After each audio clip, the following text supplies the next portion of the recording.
Hello everyone, welcome back. तो मैंने कल नहीं बताया था कि आज हम कौन सा सम सॉल्व करेंगे, बट आज हम सॉल्व करने वाले हैं with practical example one, unsolved example one from your textbook, right. तो उन्होंने क्या दिया, पढ़ते फिर से 9 स्टेप्स फॉलो करने, डिसोल्यूशन का सम है 9 स्टेप्स फॉलो करने, 9 नंबर दिमाग में फिट करो, dissolution is equal to 9 what steps. तो वही 9 स्टेप्स जो हमने कल वाले सम में अप्लाई किए थे, right, over a period of 2 lectures. तो 2 लेक्चर्स में हमने समझे ऑल द 9 स्टेप्स, फिर से वही 9 स्टेप्स हमें अप्लाई करने हैं, राइट। बट अब मैं हर एक स्टेप का आपको ज़्यादा डिटेल एक्सप्लेनेशन नहीं दूंगा, क्विकली हम उस स्टेप को सॉल्व करेंगे। तो let's start with reading the question. तो उन्होंने क्या कहा है, Ganesh and Kartik are partners sharing profits and losses equally, equal ratio है गणेश एंड कार्तिक का। They decided to dissolve the firm on 31 March 2018 and their balance sheet was as under. तो 31 March 2018 को उन्होंने बिजनेस फर्म को डिसॉल्व किया, जिस दिन उनकी ये बैलेंस शीट थी। लायबिलिटी में creditors, bills payable, reserve fund, Ganesh and Kartik का कैपिटल, एसेट्स में building, furniture, debtor, stock, bill receivable and cash. तो ये सिंपल बैलेंस शीट है, दोनों तरफ टैलीड है, यस और no, nothing new item, yes और नो। आगे क्या कहा है, assets were realised as under, building 82,000, debtors 22,000, stock 20,000, bill receivable 3,200 and Ganesh agreed to took over furniture for 10,000, realization expense amounted to rupees 2,000। तो यहां पर उन्होंने क्या किया है, आपको एडजस्टमेंट दी है, बट 1 2 3 4 ऐसा नहीं दिया है, एक ही एडजस्टमेंट में सब कुछ कवर कर दिया। तो we can say there is only one adjustment inclusive of all the items, but हम इन सबको एक साथ सॉल्व नहीं करेंगे। उसमें से हम क्या करेंगे, तोड़ तोड़ के हमारे स्टेप के हिसाब से जो हमें चाहिए उसे सॉल्व करेंगे। जैसे कि एसेट्स बेचने की एंट्री अलग, फिर एक्सपेंसेस की एंट्री अलग, फिर गणेश ने जो एसेट लिया, फर्नीचर लिया, उसकी एंट्री अलग, राइट। सबको एक साथ करने जाओगे तो फिर भेल बनेगी। ऐसा सेट कि एक साथ नहीं, कीप इट सिंपल, थोड़ा थोड़ा थोड़ा थोड़ा स्टेप बाय स्टेप सॉल्व करो, कीप इट सिंपल। चलो, तो करना क्या है हमें, तो उन्होंने कहा है show realisation account, partners capital account and cash account. तो 3 लेजर्स हमें ड्रॉ करने हैं, रियलाइजेशन अकाउंट, पार्टनर्स का capital account and cash account. तो जैसे कि कल मैंने कहा था कि एंड में cash account should gate tally, तो हमें कैश अकाउंट वो बताए या ना बताए हमें कंपल्सरी ड्रॉ करना है। रियलाइजेशन अकाउंट तो बनाना ही बनाना है, पार्टनर्स कैपिटल अकाउंट बनाना ही, मतलब ये तीनों कंपल्सरी अकाउंट है, वो पूछे या ना पूछे। उन्होंने सिर्फ बोला prepare realisation account and partners capital account, तो कैश अकाउंट बनाओगे ही बनाओगे। उन्होंने बोला सिर्फ रियलाइजेशन अकाउंट, कैश अकाउंट बनाओ, तो आपको कैपिटल अकाउंट बनाना ही पड़ेगा। तो ये 3 account come what may you have to draw compulsorily for each and every sum। Is this clear? तो उन्होंने यहाँ पर क्लियरली मेंशन्ड है कि रियलाइजेशन अकाउंट बनाओ, पार्टनर्स कैपिटल अकाउंट बनाओ, कैश अकाउंट बनाओ। तो ड्रॉ करते हैं, मैं आ रहा हूँ फ्रेश पेज पर।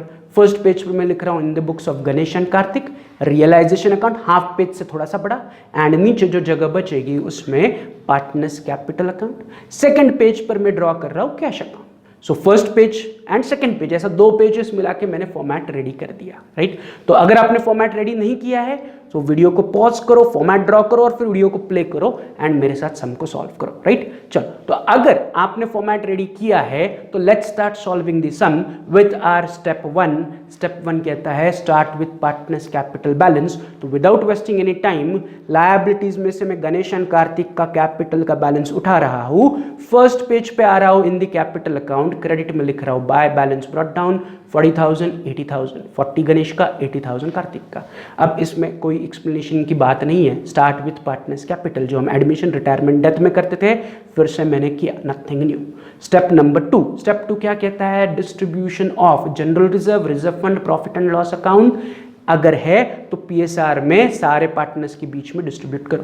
तो है क्या ऐसा कुछ हमारे पास, यस, लायबिलिटी साइड में मेरे पास रिजर्व फंड है, राइट। तो पीएसआर क्या है, इक्वल है। तो 20,000 को उठाऊंगा एंड में गणेश कार्तिक के बीच में इक्वली यानी कि 10-10 हज़ार रुपए डिस्ट्रीब्यूट करूंगा। तो मैं 20,000 उठा रहा हूं, पार्टनर्स कैपिटल के क्रेडिट में लिख रहा हूं by reserve fund 10,000 Ganesh, 10,000 Kartik, right. So जो 20,000 का रिजर्व फंड था, 10,000 इक्वली दोनों पार्टनर्स के बीच में मैंने डिस्ट्रीब्यूट किया। This is as per step number 2। Step 3 कहता है ओपनिंग बैलेंस ऑफ कैश या बैंक अकाउंट। तो हमने कौन सा अकाउंट ड्रॉ किया है, कैश अकाउंट। तो मेरे बैलेंस शीट में कैश का बैलेंस इज 4,000, तो इस 4,000 को उठाऊंगा, सेकंड पेज पे आ रहा हूं, कैश अकाउंट के डेबिट में लिख रहा हूं टू बैलेंस ब्रॉट डाउन 4,000। तो as per step 3 opening balance of cash या फिर बैंक अकाउंट जो हमारे पास है उसका ओपनिंग बैलेंस लिखो। तो हमारे पास कैश अकाउंट है तो उसका ओपनिंग बैलेंस 4000 मैंने उठा के लिख लिया। Is this clear? तो ये पहले 3 स्टेप्स वही है जो हम repeatedly admission, retirement, death and अभी भी कर रहे हैं, nothing new. Is this clear? तो आगे बढ़ते चलते हैं ऑन स्टेप 4, वही जो हमने लास्ट सम में भी किया था। तो स्टेप 4 वो कह रहे close asset side of balance sheet, transfer all untouched assets to realisation account debit, right? Close asset side of balance sheet, तो जो मेरी बैलेंस शीट की एसेट साइड है सामने ही दिख रही है, इनमें से सारे एसेट्स उठाने हैं, रियलाइजेशन अकाउंट के डेबिट में पोस्ट करने हैं, बट वही एसेट जो अनटच्ड है। तो एसेट्स में से हम केवल कैश उठा के हम कैश अकाउंट में लिख चुके हैं, तो कैश अकाउंट को छोड़ के बचे हुए सारे एसेट्स को मुझे क्या करना है, रियलाइजेशन अकाउंट के डेबिट में पोस्ट करना है। तो मैं आ रहा हूं रियलाइजेशन अकाउंट के डेबिट में, फर्स्ट लाइन पर मैं लिख रहा हूं टू सन्ड्री एसेट्स। जब भी स्टेप 4 करोगे रियलाइजेशन अकाउंट के डेबिट में आना, लिखना है टू सन्ड्री एसेट्स एंड पुराने बैलेंस शीट से हर एक एसेट्स कॉपी करके पेस्ट करना है। सिर्फ पुराने बैलेंस शीट एसेट्स को कॉपी पेस्ट करना है रियलाइजेशन अकाउंट के डेबिट में। This is step 4। तो पहला एसेट मेरे पास है बिल्डिंग, मैं उठा रहा हूं, लिख रहा हूं बिल्डिंग 88,000। दूसरा है मेरे पास फर्नीचर, में उठा रहा हूं, लिख रहा हूं फर्नीचर 12,000। तीसरा है मेरे पास डेटर्स, में सिंपली उठा रहा हूं, लिख रहा हूं debtors 32,000। So I am just पुराने बैलेंस शीट से कॉपी कर रहा हूं, राइट? अमाउंट भी वही, नाम भी वही, आपको कुछ चेंज नहीं करना है। एडजस्टमेंट में क्या कहा है, इज नॉट नेसेसरी अभी। स्टेप 4 क्या कहता है, एसेट्स को कॉपी करो, बस वही करना है। एडजस्टमेंट में इनके बारे में क्या दिया है, we are not interested at all. तो अभी are we solving adjustment? No, तो एडजस्टमेंट की तरफ देखना ही नहीं है। सिंपल बैलेंस शीट से बिल्डिंग उठाओ, लिखो, फर्नीचर उठाओ, लिखो, डेटर उठाओ, लिखो, नेक्स्ट इज स्टॉक, उसे उठाओ, स्टॉक 24,000 लिखो।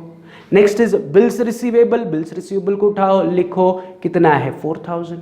एंड लास्ट हमारे पास था कैश, बट मैं कैश को ऑलरेडी कैश अकाउंट में लिख चुका हूँ, टू बैलेंस ब्रॉट डाउन 4,000, तो उसे फिर से लिखने की जरूरत नहीं है। Is this clear? तो मैंने कैश ऑलरेडी लिखा है तो मैं कैश को इग्नोर कर रहा हूँ, राइट? तो कैश छोड़ के सारे एसेट्स थे वो मैंने उठा के रियलाइजेशन अकाउंट के डेबिट में लिखे अंडर सन्ड्री एसेट्स। अब मुझे करना क्या है, जो सन्ड्री एसेट्स इनर कॉलम में आइटम्स है इनकी टोटल करनी है एंड आउटर कॉलम में लिखनी है। The total is 1,60,000। If you add all the inner column item 88,000 plus 12 plus 32 plus 24 plus 4, total to outer column of assets is 1,60,000।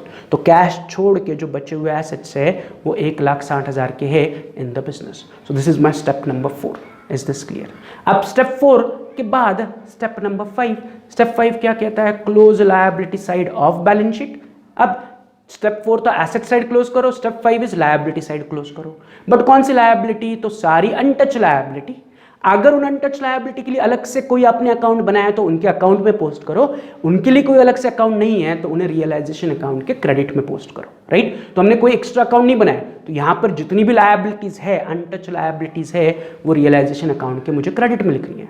तो what are my liabilities? तो मैं लायबिलिटी साइड में अगर देख रहा हूं तो मेरा पहला लायबिलिटी क्रेडिटर्स अकाउंट। तो क्रेडिटर्स के लिए हमने कोई अलग से अकाउंट बनाया है क्या? Answer is no. तो मैं सिंपली क्या करूंगा, क्रेडिटर्स को उठाऊंगा, रियलाइजेशन के क्रेडिट में लिखूंगा बाय क्रेडिटर्स 18,400। दूसरा मेरे पास है बिल्स पेबल, वही उठाऊंगा, फिर से क्रेडिट में लिखूंगा बाय बिल्स पेबल 5,600। तो creditors is my liability, bills payable is also my liability. मैंने क्रेडिटर्स के लिए या बिल्स पेबल के लिए कोई सेपरेट सा लेजर अकाउंट ड्रॉ नहीं किया है, तो इन दोनों को मैंने उठाया, रियलाइजेशन के क्रेडिट में लिखा। फिर मेरे पास है reserve fund, but reserve fund already हम स्टेप 2 में डिस्ट्रीब्यूट कर चुके हैं, तो इट इज टच्ड। मुझे क्या चाहिए, एज पर एडजस्ट या एज पर स्टेप 5 मुझे अनटच्ड आइटम चाहिए। तो रिजर्व फंड ऑलरेडी हम डिस्ट्रीब्यूट कर चुके हैं तो मैं इसे इग्नोर कर रहा हूँ। एंड कैपिटल ऑलरेडी हम फर्स्ट स्टेप में पार्टनर्स को दे चुके हैं तो उसे भी मैं इग्नोर कर रहा हूँ। तो बस मैंने क्रेडिटर्स, बिल्स पेबल जो लायबिलिटीज थी उन्हें उठाया, रियलाइजेशन के क्रेडिट में चिपका दिया, क्योंकि इन दोनों के लिए that is creditors and bills payable के लिए हमने कोई सेपरेट सा अकाउंट बनाया नहीं था। Is this clear? As per step 5 मैंने क्या किया, अनटच लायबिलिटी को रियलाइजेशन अकाउंट के क्रेडिट में पोस्ट कर दिया। तो my step 5 is also done, right? देखो फटाफट 5 स्टेप्स हो गए। स्टेप 5 के बाद स्टेप 6। स्टेप 6 क्या कहता है, accounting for assets realised as per adjustment give double effect. अब स्टेप 6 ऑनवर्ड 6, 7, 8 और 9 सबको डबल इफेक्ट देते जाना है, राइट? तो स्टेप 5 तक सिंगल इफेक्ट थे, अब step 6 onward you have to give double effect for each and every adjustment. तो स्टेप 6 क्या कहता है, accounting for assets realise, assets बेचने का अकाउंटिंग करो।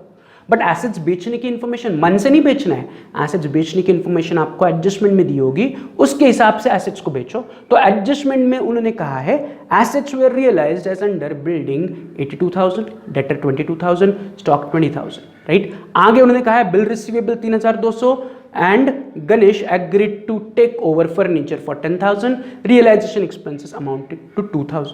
तो एक ही एडजस्टमेंट में उन्होंने बहुत सारी इंफॉर्मेशन दी है। तो हमारा स्टेप 6 क्या कहता है कि are we interested in all the adjustment? Answer is no.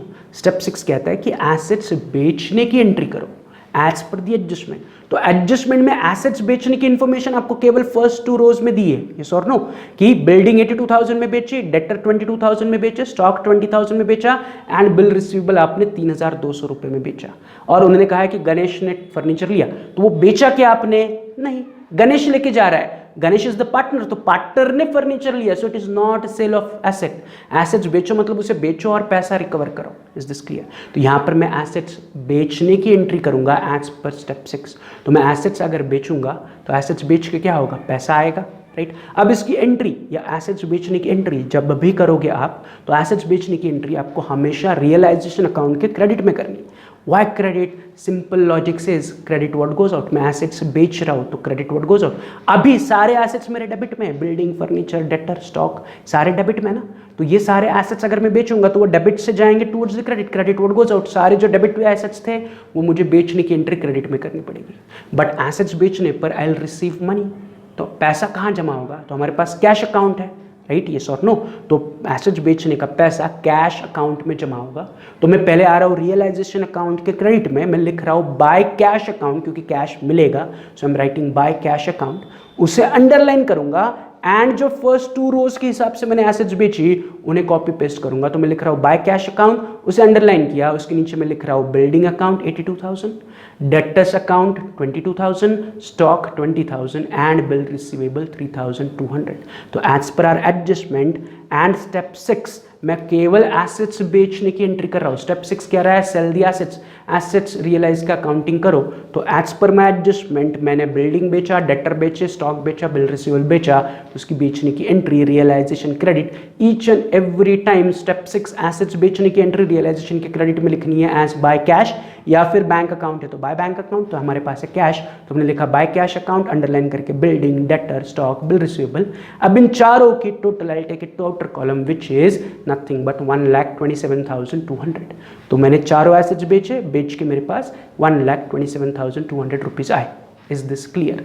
तो यहां पर हमारा स्टेप 6 का पहला इफेक्ट हुआ, एसेट्स बेचे, रियलाइजेशन के क्रेडिट से एसेट चले गए, तो रियलाइजेशन क्रेडिट में पहला इफेक्ट हुआ। अब as I said the adjustment का मुझे डबल इफेक्ट देना है, या give double effect for step number 6। Step 6 जब भी सॉल्व करोगे डबल इफेक्ट। तो पहला एसेट्स चले गए, उसके बदले में कैश आई, तो जो 1,27,200 मेरे पास आए मैं उसे उठाऊंगा एंड कैश अकाउंट के डेबिट में लिखूंगा टू रियलाइजेशन अकाउंट 1,27,200। एसेट्स गए और उसके बदले में पैसे मेरे कैश अकाउंट में जमा हुए। Is this clear? तो एसेट्स बेचे एज पर एडजस्टमेंट, ये उनकी एंट्री है रियलाइजेशन के क्रेडिट में। अब जो टोटल पैसा आया 1,27,200 वो मैं उठाऊंगा एंड कैश अकाउंट के डेबिट में लिखूंगा क्योंकि debit what comes in cash I. Assets गए, क्रेडिट व्हाट गोज आउट, और उसके बदले में बैंक में या कैश अकाउंट में पैसे जमा हुआ है तो debit what comes in cash I, assets गए। As simple as that. तो this is my step 6 accounting for assets realise. तो स्टेप 6 हो गया। बढ़ते हैं ऑन स्टेप नंबर 7। वो कह रहे पे all liability and expenses. Liabilities को पे करो, एक्सपेंसेस को पे करो as per liability and adjustment. मतलब आपको यहां पर थोड़ा सा, जब भी लायबिलिटी पे करोगे तो आपके पास बैलेंस शीट में जो लायबिलिटीज है वो, प्लस एडजस्टमेंट में जो एक्सपेंसेस है वो, प्लस अगर उन्होंने एडजस्टमेंट में कहा है कि किसी लायबिलिटी को कम या ज्यादा पे करो तो उसके हिसाब से आपको पे करना है। राइट? Is this clear? तो पहले मैं चलता हूं on the balance sheet side. मेरे पास क्रेडिटर्स एंड बिल्स पेबल दो लायबिलिटीज है तो इनको पे करना है। तो I have to check in the adjustment कि इनको कैसे पे करना है। ऐसा कुछ कहा है क्या कि creditor were paid at a discount या bills payable were settled for 5,000, ऐसा उन्होंने कुछ कहा है क्या? That I have to check. तो एडजस्टमेंट आप ही के पास है, सामने है। देखो कि उन्होंने लायबिलिटी के बारे में कुछ कहा है क्या कि क्रेडिटर्स को सेटल कर दिया या बिल्स पेबल को पे कर दिया इन फुल सेटलमेंट, या bills payable were paid 5,000 in full settlement, ऐसा उन्होंने कुछ नहीं कहा है। They have not mention anything about creditors and bills payable. इसका सिंपल मतलब है हमें क्रेडिटर्स एंड बिल्स पेबल को जितना पैसा बनता है उतना पूरा देना है, मतलब आई हैव टू पे creditors 18,400 full and I have to pay bills payable 5,600 full because they have not mentioned anything in the adjustment. तो when we are solving step 7 you have to be little dynamic कि मुझे adjustments में भी देखना है कि कौन सी liability को सेटल किया है, प्लस मुझे लायबिलिटी में भी देखना है कि मेरे पास कौन सा कर्जा है। तो मेरे पास दो कर्जे है, creditors and bills payable, yes और no. Capital and reserve fund is not our liability, वो हमने पार्टनर्स को दे दिया, उनका कैपिटल है वो। तो बाहर वाले कौन बचते हैं, क्रेडिटर्स बिल्स पेबल। तो एडजस्टमेंट में उन्होंने कुछ कहा है क्या कि इनको पे करना है या नहीं करना है, कुछ नहीं कहा है, मतलब पूरा अमाउंट पे करना है। अब एडजस्टमेंट में I have also have to check कि इज देयर एनी एक्सपेंसेस। तो एडजस्टमेंट में उन्होंने कहा है last realisation expenses amounted to 2,000। Is this clear? तो एज पर स्टेप 7 मुझे लायबिलिटीज पे करनी है, तो मेरे पास क्रेडिटर्स एंड बिल्स पेबल है, इन दोनों को पे करना है, प्लस मुझे एक्सपेंसेस पे करना है। Expenses always will be given in the adjustment, तो उन्होंने एडजस्टमेंट में कहा है कि रियलाइजेशन एक्सपेंसेस 2,000। तो एज पर स्टेप 7 मुझे ये तीनों आइटम्स को पे करना है, तो पे करना है, राइट। तो जैसे अभी हमने एसेट बेचा ना स्टेप 6 में, तो एसेट्स बेच के पैसे आए, कैश के डेबिट में चले गए एंड एसेट्स गई रियलाइजेशन के क्रेडिट में। जो एसेट्स बेचने का इफेक्ट है उसी का एग्जैक्टली उल्टा लायबिलिटी पे करने का इफेक्ट होगा। कॉमन सेंस यूज करो, एसेट गए रियलाइजेशन क्रेडिट, उसके बदले में बैंक में पैसे जमा हुए या कैश में पैसे जमा हुए, कैश अकाउंट डेबिट। तो ये मेरा डबल इफेक्ट था एसेट्स बेचने का, उसका उल्टा I have to do for liabilities pay करने का। तो जैसे मैंने एसेट्स बेचा तब मैंने क्या लिखा, मैंने रिलेशन अकाउंट में लिखा बाय बैंक अकाउंट। अब मैं लायबिलिटीज पे कर रहा हूं, उसका उल्टा देखो, मेरा creditors and bills payable on the realisation account credit, तो मैं क्रेडिटर्स एंड बिल्स पेबल को अगर पे करूंगा तो उसका एंट्री मुझे रियलाइजेशन के डेबिट में देना पड़ेगा। तो रियलाइजेशन के डेबिट में मैं लिख रहा हूं टू कैश अकाउंट, उसे अंडरलाइन करूंगा एंड ये जो तीनों आइटम्स है creditors bills payable realisation expenses pay करूंगा। तो पहले मैं लिख रहा हूं क्रेडिटर्स 18,400, इमीडिएटली नीचे बिल्स पेबल 5,600, इमीडिएटली नीचे realisation expenses 2,000। Is this clear? तो I have to pay 3 items as per step 7, liabilities में से creditors and bills payable and adjustments में से रियलाइजेशन एक्सपेंसेस 2,000। तो अगर इन तीनों को मैं ऐड करता हूं तो मेरा टोटल लायबिलिटी का एंड खर्चों का पेमेंट हो रहा है 26,000, नथिंग बट मैंने टोटल 26,000 उठाए, creditors bills payable and expenses के लिए खर्च किए। तो इसका सेकंड इफेक्ट कैश के क्रेडिट में आना चाहिए, क्योंकि कैश जाएगी, क्रेडिट व्हाट गोज आउट। तो 26,000 को उठाऊंगा एंड कैश के क्रेडिट में लिखूंगा बाय रियलाइजेशन अकाउंट 26,000। तो जो 26,000 मैंने पे किए उसको उठाया, रियलाइजेशन के क्रेडिट में चिपकाया। टोटल लिखना है, कैश के क्रेडिट में हमेशा टोटल लिखना है कि टोटल कितना गया कैश से 26,000, या टोटल कितना आया कैश में 1,27,200, एसेट्स बेचे 1,27,200 आए, लायबिलिटी पे किए 26,000 चले गए। Is this clear? तो एज पर स्टेप 7 मैंने creditors bills payable realisation expenses pay किया और उसके टोटल को मैंने कैश अकाउंट के क्रेडिट में लिखा कि मैंने टोटल 26,000 रुपीज पे किए। तो यहां पर हमारा स्टेप नंबर 7 भी कंप्लीट हुआ। चलते हैं ऑन स्टेप 8, क्या कह रहे हैं, solve remaining adjustment if any. अगर कोई एडजस्टमेंट बाकी बची है तो उसे सॉल्व करो और उसका डबल इफेक्ट दे दो।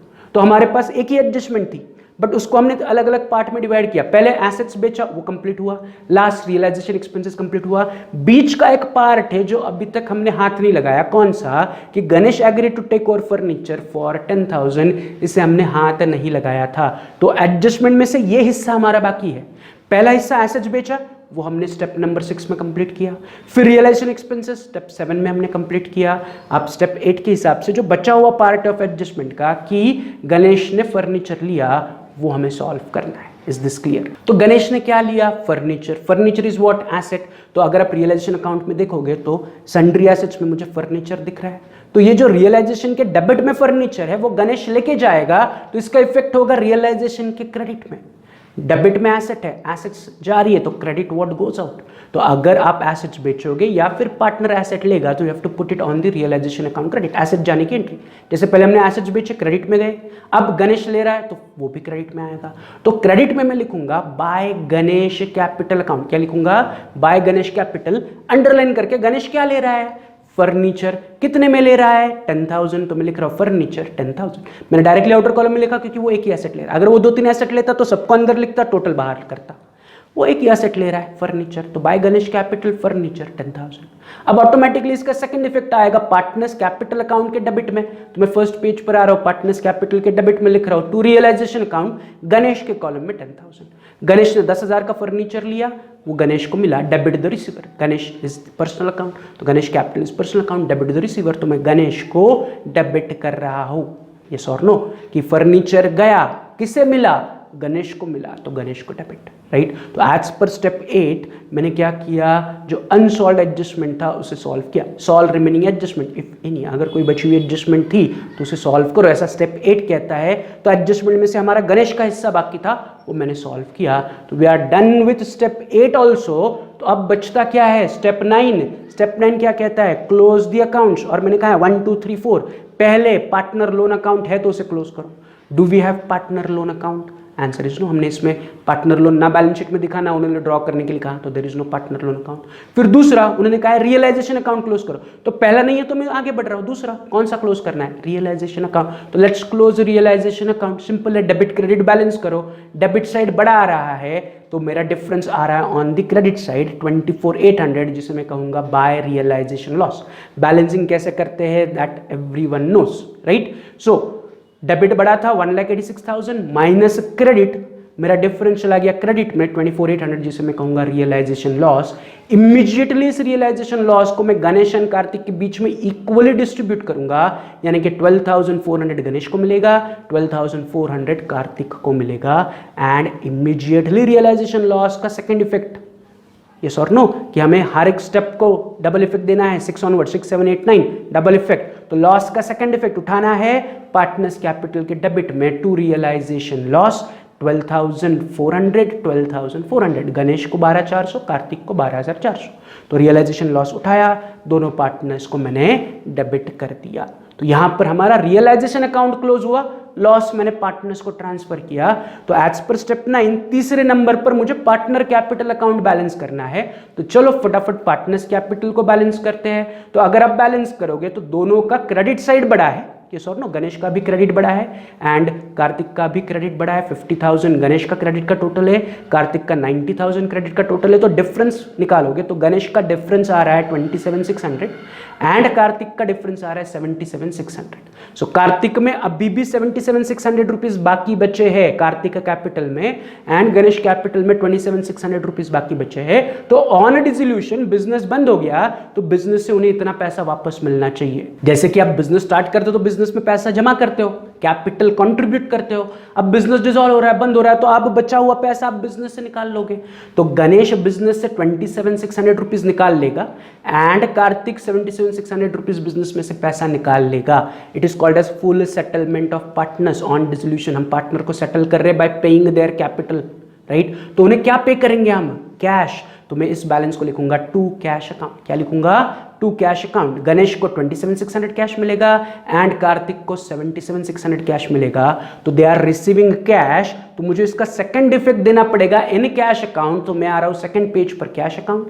जो मैंने डेबिट में लिखा था एज टू कैश, उसको उठा के मैं क्रेडिट में लिखूंगा bye partners capital.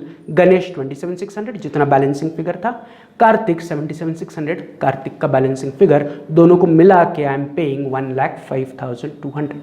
So total cash business से बाहर गई 1,05,200। दोनों को मैंने थोड़ा थोड़ा कैश दिया, थोड़ा थोड़ा मतलब जितना उनके कैपिटल में डिफरेंस था। गणेश का कैपिटल डिफरेंस 27,600, कार्तिक का 77,600 उठाया, कैश के क्रेडिट में लिखा, एज सिंपल एज दैट। तो यहां पर एज पर स्टेप 9 तीसरे नंबर पर पार्टनर कैपिटल अकाउंट क्लोज हुआ, उसका बैलेंसिंग फिगर मैंने कैश में ट्रांसफर किया। अब मुझे चौथा क्या करना है, एज पर स्टेप 9 चौथा, कैश या बैंक अकाउंट को बैलेंस करो। बट कैश अकाउंट या बैंक अकाउंट में डिफरेंस नहीं आना चाहिए, दोनों साइड इक्वल आनी चाहिए। तो अगर आप कैश अकाउंट को टैली करोगे या टोटल करोगे तो क्रेडिट की टोटल एंड डेबिट की total has to be equal. Your cash account should get a tally, getting it. तो कैश अकाउंट को अगर आप बैलेंस करोगे तो टोटल आ रहा है दोनों तरफ 1,31,200 क्रेडिट साइड में, 1,31,200 ऑन द डेबिट साइड। उसमें बैलेंस दोनों तरफ का इक्वल आ रहा है, means my bank account is telling या my cash account is telling, मतलब हमने अभी तक जो कुछ भी किया step 1 to 9 is absolutely correct. अगर कैश अकाउंट टैली नहीं हुआ इसका मतलब कुछ ना कुछ गलत है, कैश अकाउंट टैली हुआ या बैंक अकाउंट टैली हुआ मतलब इट इज एब्सोल्युटली करेक्ट। सो यहाँ पर जब कैश या बैंक अकाउंट टैली हो गया मतलब we are done with all the steps and we are completed the sum, हमारा सम कंप्लीट हुआ, अब कुछ पेंडिंग नहीं है। उन्होंने बोला था 3 अकाउंट बनाओ, हमने तीनों बनाए, पार्टनर्स कैपिटल अकाउंट बनाया, रियलाइजेशन बनाया एंड एंड में हमने कैश अकाउंट टैली कर दिया। So we are done with everything. यहीं पर हमारा प्रैक्टिकल 1 कंप्लीट हुआ। कल हम सॉल्व करने वाले हैं प्रैक्टिकल 5, तो एज अ होमवर्क प्रैक्टिकल 5 पढ़ो एंड नेसेसरी फॉर्मेट रेडी करके रखो एंड अगर आप 1 से 9 में से जो जो स्टेप सॉल्व कर सकते हो वो सॉल्व करो, यस और नो। चलो तो फिर मिलते हैं कल हम प्रैक्टिकल 5 करेंगे, ठीक है। चलो तो have a good day, see you, bye.